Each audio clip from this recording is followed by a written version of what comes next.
योना को बहुत बार पढ़ा, मगर एक नया तरीका मैंने उसका प्रार्थना का सीखा. When I read the book of Jonah many times, but I come to know one good thing. अब आप में से कितने लोग सुन रहे हैं मेरी बात? How many of you know about this? जब योना ने प्रार्थना करी, When Jonah prayed, ये बड़ी यूनिक प्रेयर थी. and it was a very unique prayer. आप सुन रहे हैं? Are you listening, church? मुझे नहीं पता आपने ध्यान दिया या नहीं दिया. Whether you understood or not. एक व्यक्ति बड़े मत्स्य के पेट में चला गया. One person who went in the stomach of fish, What he should pray?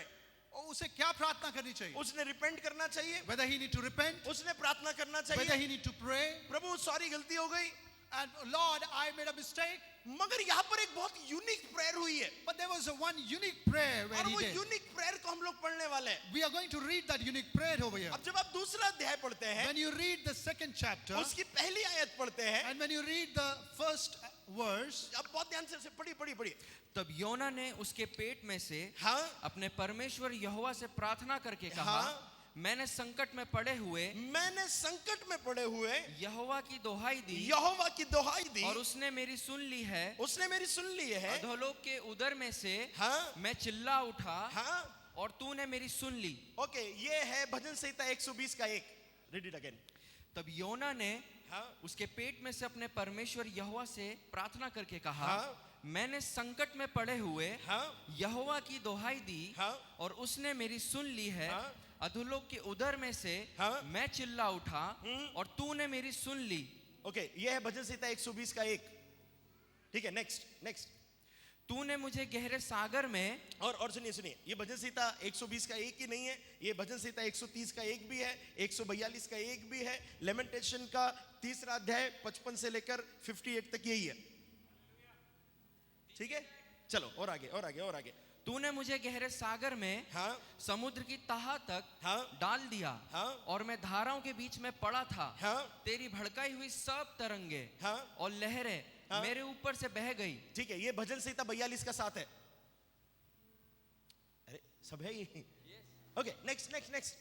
तब मैंने कहा, हाँ, मैं तेरे सामने से हाँ, निकाल दिया गया हूँ. हाँ, कैसे मैं तेरे पवित्र मंदिर की ओर फिर ताकूंगा. ये भजन संहिता 31 का 22 है. अरे प्रेयर कैसी चल रही है यार? ये तो भजन संहिता पढ़ रहा है, वो भी अलग अलग आए थे. हाँ, चलो आगे. मैं जल से यहाँ तक घिरा हुआ था, हाँ, कि मेरे प्राण निकले जाते थे. हाँ, गहरा सागर मेरे चारों ओर था, हाँ, और मेरे सिर में सिवाल लिपटा हुआ था. भजन संहिता 69 का पहला, लेमेंटेशन 3rd चैप्टर 54 वर्स. ठीक है, नेक्स्ट. मैं पहाड़ों की जड़ तक पहुंच गया था. ओके, अगर हम पढ़ते आएंगे तो बहुत लंबा हो जाएगा. सब लोग सुनो.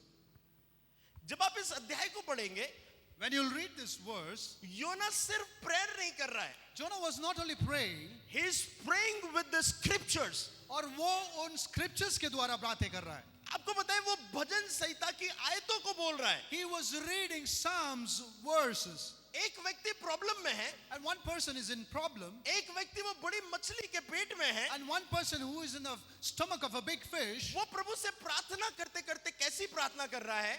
and while praying, he's praying to the Lord in this way, वो परमेश्वर के वचनों को बोल रहा है. and he is speaking out the word of Lord. इसका मतलब क्या है? What does it mean? जब वो प्रेयर कर रहा था, When he was praying, वो प्रभु को प्रभु का वचन याद दिला रहा था. he was reminding Lord his word. वो प्रभु को प्रभु के वचनों को याद दिला रहा था. He was reminding God his word. पता है ये पावरफुल प्रेयर कैसे बनी? You know how this prayer became powerful? क्योंकि वो अपनी दिल की बातें नहीं, Because he was not talking from his heart. वो प्रभु के वचनों में लिखी हुई बातों को प्रोक्लेम कर रहा था. He was proclaiming the word of God, what is written there. आपकी प्रार्थनाएं पावरफुल और कब बनती है बताएं? You know, your prayer become powerful when जब आप प्रभु के वचनों को उठा के प्रार्थना करते हैं. you pray by the word of God. Hallelujah. आप जब प्रभु के वचनों को उठाकर प्रेयर करते हैं, When you pray through the word of God, वो प्रेयर और पावरफुल बन जाती है. that prayer becomes powerful. आगे क्या लिखा हुआ है पता है? फिर परमेश्वर ने उसे मत्स्य के पेट में से उठाकर सूखी भूमि पर डाल दिया. You know what is written in forward in ahead, that God took him from the stomach of fish and brought him to the land. मगर कौन सी prayer? You know what kind of prayer? कौन सी प्रार्थना? What kind of prayer? वो scripture उठा रहा था और prayer कर रहा था. He was taking out the word of God and he was praying. वो स्क्रिप्चर उठा रहा था और वो बात कर रहा था प्रभु से। And he was talking to Lord by the word of God. कितने लोगों को समझ में आ रहा है? How many of you understood this? जब आप प्रेयर करते हैं, You know, when you pray, अगर आप हीलिंग के लिए प्रेयर कर रहे हैं, if you're praying for your healing, आपको एक स्क्रिप्चर उठाना है। you need to just take out one word of आपको God. एक स्क्रिप्चर उठाना है। You need to take out one scripture. ओए राहुल भाई, अगली बार किसी को उठकर नहीं जाने देना, ठीक है? सब लोग इधर देखो।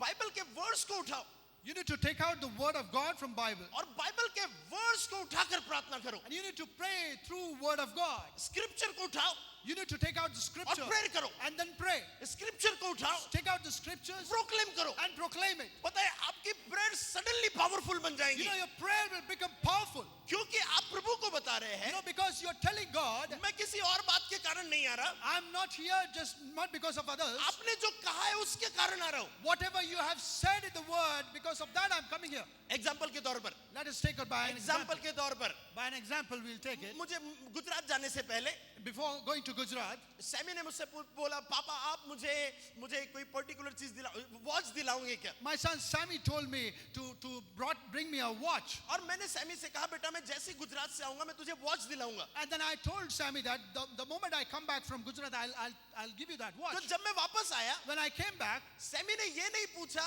कि पापा आप मुझे वॉच दिलाओगे क्या? no, Sammy didn't ask me whether you'll give me that watch or not. Sammy ने कहा, पापा आपने कहा था कि गुजरात से आने के बाद आप मुझे वॉच दिलाएंगे। You know, Sammy reminded me saying that you told that while coming back from Gujarat, I will purchase you the watch. अब क्योंकि मैं पिता हूँ, You know, because I'm a father, मैं जो बोलता हूँ वो मैं सही बोलता you know, हूँ, whatever I say, it is right. इस बात को साबित करने के लिए मुझे उसे वॉच दिलाना ही पड़ेगा, You know, to prove it, I need to purchase him a watch. क्योंकि मैं एक सही व्यक्ति हूँ, Because I'm a right person, and I keep my words, और मैं अपने बातों को रखता हूँ, तो मैं उसे वो वॉच दिलाऊंगा, और because I have to buy that watch. क्योंकि वो कहेगा आपने कहा था। Because he will tell that you said it. This is how you can pray with the scripture. इसी प्रकार आप परमेश्वर के इन वचनों के साथ प्रे कर आप सकते प्रभु से कहते हो, हैं. Where you tell God आपने कहा था, that you said it, आपने कहा you था। told it.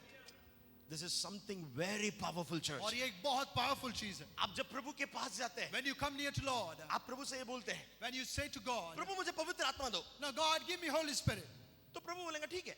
God will say yes. मगर जब आप कहते हो, But then when you say this, आपने कहा था, you said, मैं तुम्हें एक सहायक दूंगा, I will give you a helper. अर्थात पवित्र आत्मा, It means Holy Spirit. तो आपने जो कहा था Because what you said, वो पवित्र आत्मा चाहिए। and that Holy Spirit I need. What simply you are doing, और आप क्या कर रहे हैं? you are quoting that scripture. आप बस उस वचनों को ऊपर परमेश्वर से बोल रहे हैं. This is not just a simply prayer, और ये एक साधारण सी प्रार्थना नहीं है, but this is a prayer with the scriptures. और ये प्रार्थना उन वचनों के द्वारा बोली गई है. पता है प्रभु उसको क्यों पूरा करेगा? You know why God will fulfill it? क्योंकि वो कहता है मैं मनुष्य नहीं कि कहकर मुकर जाऊं। Because he said, I am not a human being where I say and I don't do it or fulfill it.